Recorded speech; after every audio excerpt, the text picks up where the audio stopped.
ये कहानी एक सच्ची घटना पर बनाई गई है। इस कहानी के मेन कैरेक्टर गैब्रिएल अमोर्थ हैं, जो कि चीफ एग्जॉर्सिस्ट ऑफ वेटिकन थे। उनका काम भूत प्रेतों से इंसानों को आज़ाद कराना था। कहानी की शुरुआत में हमें फादर गैब्रिएल दिखाए जाते हैं, जो कि एक घर में जाते हैं जहां एक लड़के को किसी शैतान ने अपने काबू में कर लिया है। जहां फादर गैब्रिएल उस एग्जॉर्सिस्ट लड़के से मिलते हैं और उसको कहते हैं कि अगर तुम सच में शैतान हो तो ज़रा मेरा नाम तो बताओ। शैतान उसका नाम ही नहीं बता पाता, लेकिन तभी फादर गैब्रिएल एक और होशियारी करते हैं और कहते हैं, अगर तुम सच में इतने ही ताकतवर हो तो ज़रा इस सुअर में घुस कर दिखा दो। दोस्तों, जैसे ही वो शैतान फादर गैब्रिएल का चैलेंज एक्सेप्ट करता है और उस सुअर में घुस जाता है, उसी वक्त फादर गैब्रिएल का एक साथी उस सुअर को गोली मार देता है और यूं वो डीमन अपनी ही बेवकूफ़ी की वजह से मारा जाता है। कहानी में फिर हमें एक फैमिली दिखाई जाती है जिसमें माँ जूलिया, उसकी बेटी एमी और एक बेटा हेनरी होते हैं।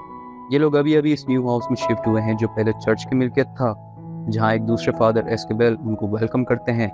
दूसरी तरफ हेनरी उस घर में घूमता फिरता एक तहखाने में पहुंच जाता है और वहाँ वो गलती से उस जगह चला जाता है जहाँ 300 सालों से एक डीमन कैद था और वो उस डीमन के कंट्रोल में आ जाता है। दूसरी तरफ कुछ कंस्ट्रक्शन वर्कर अगले दिन उस तहखाने में जाते हैं और वहाँ दीवार के पीछे देखने के लिए फ्लैट जलाते हैं। जैसे ही फ्लैट जलता है वो वहाँ आग लग जाती है, जिसकी वजह से वर्कर जख्मी हो जाता है और वहाँ काम करने से मना कर देते हैं क्योंकि वहाँ मीथेन गैस होती है। दूसरी तरफ हेनरी अब उस स्टीवन के मुकम्मल कंट्रोल में चला जाता है और उनको कहता है कि अब तुम सब मरने वाले हो, और अपने आप को नोचने लगता है। नेक्स्ट डे उसकी मॉम हेनरी को बीमार समझ के हॉस्पिटल ले जाती है, लेकिन डॉक्टर के पास भी उसकी इस हालत का कोई जवाब नहीं होता। डॉक्टर उनको नींद की दवाई देकर वापस भेज देता है। जब वापस घर जाते हैं तो उसी वक्त हेनरी, जो अब डीमन के कब्जे में है, जूलिया को डराता है और उसको कहता है कि प्रीस्ट को लेकर आओ।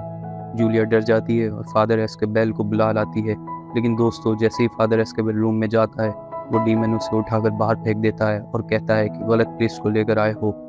अगले सीन के अंदर हम लोगों को दिखाते हैं कि फादर गैब्रिएल को बिशप खुद बेचते हैं कि तुम जाओ और जाकर उस फैमिली को आज़ाद करवाओ उस डीमन से, और साथ साथ ये भी बताते हैं कि वो जगह शापित है, वहाँ से चर्च को बहुत परेशानी हो चुकी है क्योंकि वहाँ बहुत डेंजरस शैतान मौजूद है। फादर गैब्रिएल एग्री करता है और फ़ौरन उस फैमिली से मिलने के लिए चला जाता है और वहाँ जाकर जूलिया से कहता है कि मैं तुम्हारे बेटे हेनरी से मिलना चाहता हूँ। जूलिया इजाज़त दे देती है और फादर गैब्रिएल हेनरी के रूम में चले जाते हैं और वहाँ जाकर प्रार्थना करने लगते हैं, लेकिन उसी वक्त वो डीमन कहता है, यहाँ तुम्हारी ये दुआएं किसी काम की नहीं। फादर भूत को देखने के लिए अपना लॉकेट निकाल लेते हैं और हेनरी की आंखों के सामने घुमाते हैं और उसी में उन्हें हेनरी की आंखों में डीमन नजर आ जाता है। फादर गैब्रिएल पूछते हैं, तुम कौन हो और तुम्हें इस लड़की को ही क्यों चूज़ किया, जिस पर वो डीमन बहुत ही चालाकी से बात घुमा देता है। फादर उससे दोबारा पूछते हैं कि अगर तुम डीमन हो तो मेरा नाम बताओ, जिस पर वो डीमन कहता है कि मैं सब जानता हूँ तुम्हारे बारे में, और उसको कहता है कि यहाँ कोई ईश्वर नहीं और तुम नहीं जानते मैं कौन हूँ। जिस पर फादर गैब्रिएल कहते हैं कि अपना नाम तो बताओ। उस पर डीमन कहता है, मैं कोई बेवकूफ़ नहीं जो तुम्हारी बातों में आकर उस सुअर में घुस जाऊँ। और दोस्तों, यहाँ से हमें मूवी में पता चलता है कि ये डीमन काफ़ी इंटेलिजेंट है, जो फादर की बातों में आसानी से नहीं आने वाला। फादर उस डीमन को जोक सुनाने लगता है क्योंकि दोस्तों, गैब्रिएल के मुताबिक डीमन को हंसी मजाक पसंद नहीं होता और अगर डीमन का नाम मालूम हो जाए तो वो कमज़ोर हो जाता है।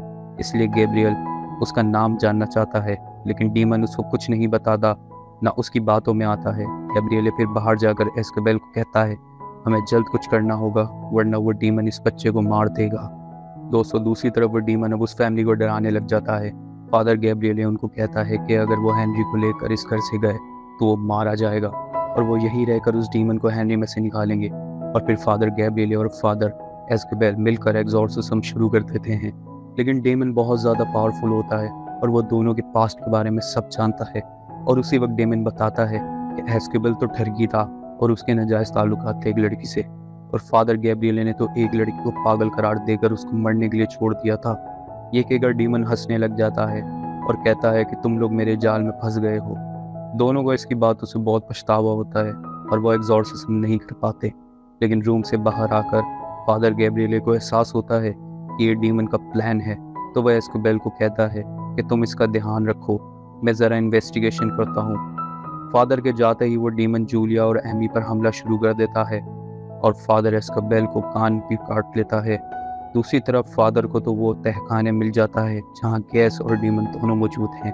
दूसरी तरफ एमी और जूलिया मरने वाले होते हैं, लेकिन खुशकिस्मती से उसी वक्त फादर गैब्रिएले आ जाते हैं और दोनों को बचा लेते हैं। फादर दोनों को बाहर लेकर आकर सुला देते हैं और खुद इस्कोबेल को साथ उस तहखाने में इन्वेस्टिगेशन के लिए चले जाते हैं। और वहाँ उन्हें पता चलता है कि यहाँ तो 300 साल पहले भी एग्जॉर्सिज्म हुआ था और चर्च के इस डीमन से हार गया था, इसलिए खुद की कुर्बानी देकर प्रीस्ट ने इस डीमन को कैद कर लिया था।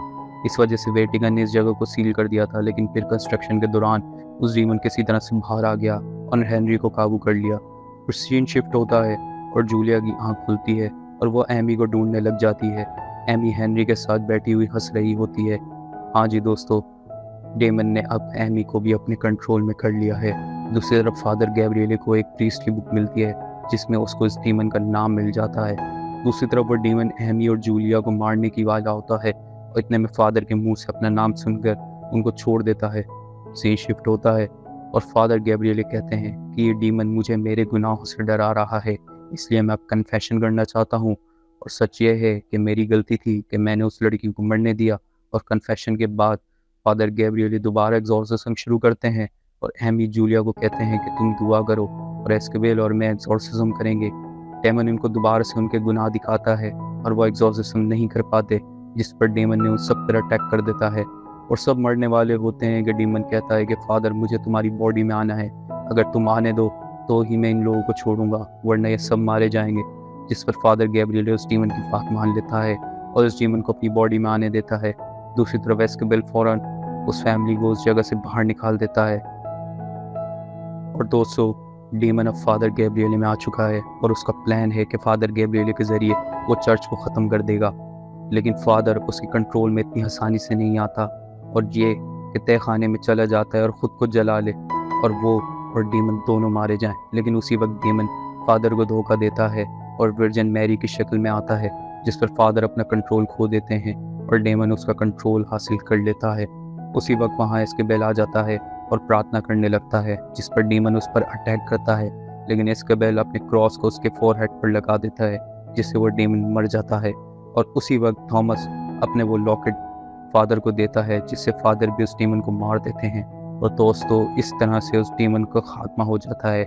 कहानी के एंड में वेटिकन सिटी दिखाया जाता है, जहाँ बिशप फादर गैब्रिएले को और एस्कोबेल को एक और टास्क देते हैं कि इस दुनिया में बहुत सारी शापित जगह हैं और तुम्हें वहाँ से डीमन भगाना है। और जहाँ से मूवी ख़त्म होती है। दोस्तों, कैसी लगी आप लोगों को ये हॉरर मूवी? और ऐसी ही मज़ीद मूवी देखने के लिए हमारे चैनल को लाइक और सब्सक्राइब कर दें। थैंक यू दोस्तों, गुड बाय।